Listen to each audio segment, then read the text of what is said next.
Այդ ծանոթացա մոտ 2 տարի առաջ, երբ իր մասին հաղորդում էի նկարում մեր Երևան Online մագազինի համար, այստեղ նոթեր եմ արել, որ ոչինչ չմոռանամ։ Եվ այդ ժամանակ դեռ հասկացա, որ իր կյանքի ճանապարհը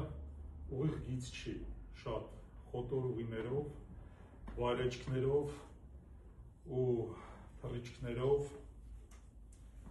լռություններով, շատ ցավով, տառապանքով լի ճանապարհ։ Գրքի վերնագիրը պատահական չի, երթումը վայելության ժամկետ չունի։ Ես X բանակում ծառայելով դրա մասին չէի մտածել, որ այդ պրիսյատ կոչվածը դու չես տալիս միայն այդ 2 տարվա համար։ Այնտեղ չկա նշում, որ բանակի ընթացքին է դա վերաբերում ամբողջ կյանքին եւ որը շատ հպարտորեն կրում է իր տված երթումը։ Գրելու ընթացքում հասկացա, որ Գեորգի կենսագրությունը 2 շերտ ունի։ Մեկը այն է, ինչա տեղի ունեցել իր հետ, եւ երկրորդը, թե ինչա ինքը արել այդ տեղի ունեցողի հետ։ Ինքը բացառիկ ունակություն ունի ամենաբարդ իրավիճակներից ամենանուրբ այսպես դուրս գալու ուղիները գտնելու։ Ընդ որում շատ դժվարություններ ասելով ինքը չի դառել կոշտ, չի դառել փակ։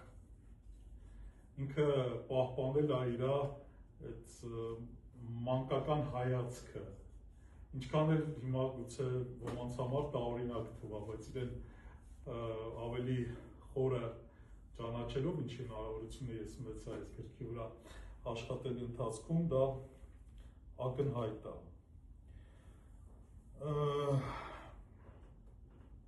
Այս գիրքը մենակ Գեորգի մասին չի։ Ես փորձում էի դրանում ներկայացնել 90-ականների սերնդի մարդու այդ խոտոր ուղին, այդ մութ ու ցուրտ տարիներով համեմված մանկությունը շատ խորը հետք է թողում գիտակցության վրա, ու դրանից դուրս գալը հաճախ շատ դժվար է լինում, ու շատ խորը այսպես վերաբերմունքներ է ու շատ խորը կարծրատիպեր է թողում, որոնցից ազատվելը միշտ չի հաջողվում։ Ես փորձել եմ նաև այս 90-ականների սերնդի ցավը ցույց տալ։ Եթե այս գիրքը կարդալուց հետո ձեզ համար Գեորգը դառնա մի փոքր ավելի բարդ, ուրեմն ես հասել եմ իմ նպատակին։ Վերջում ինչ Գեորգին հաջողություն մաղթեմ առաջիկա ընտրություններում ու մաղթենք, որ ինքը մի շարունակի մնալ նույն չափման մեջ, այն մարդու, ում համար խոսքը խոսք է, երթումը երթում, պարտքը պարտք,